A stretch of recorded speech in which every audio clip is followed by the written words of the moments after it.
ketemu lagi dengan channel Malinis Kultur and Hindu. Dalam sesi berkebun hari ini saya akan memperlihatkan tanaman limu saya ya, yang sudah berbuah.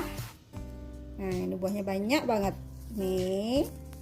Ini ada buahnya, yang sudah tua, gede banget. Terus di sini ada masih. Nah, ini waktu ini dia berbunga sangat banyak sekali sehingga terjadi penyeleksian oleh tumbuhannya sendiri, jadi buahnya itu tinggal seperti ini. Nah, untuk perawatannya itu tidaklah susah. Kita cukup mencabut rumput-rumput kering, bukan rumput ya, rumput-rumput kering ya, tapi rumput-rumput liat yang akan mengganggu pertumbuhan tanaman limu kita dengan cara mencabut-cabut seperti ini. Tentu harus disiram juga setiap sore. Nah, ini dia. Kalau misalnya kita menemukan ulat, itu bisa kita ambil, atau menemukan ini seperti kupu-kupu apa tuh, yang putih-putih itu bisa kita bersihkan dia.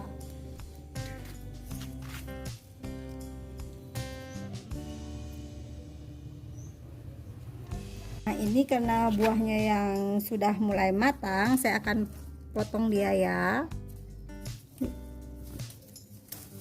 Nah, ini dia, lumayan besar ya buahnya dibandingkan kalau kita membeli lemu yang ada di pasar. Biasanya kalau lemu di pasar segini, tapi ini yang besar, bisa kalian lihat. Nah, buahnya lumayan besar dibandingkan dengan yang ini.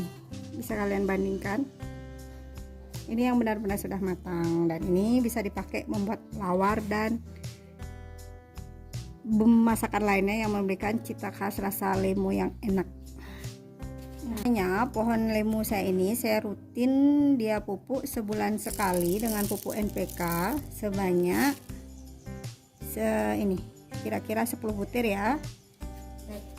Taruh di bangkal pohonnya, dan tidak lupa saya siram setiap hari, setiap sore tentunya, atau setiap pagi.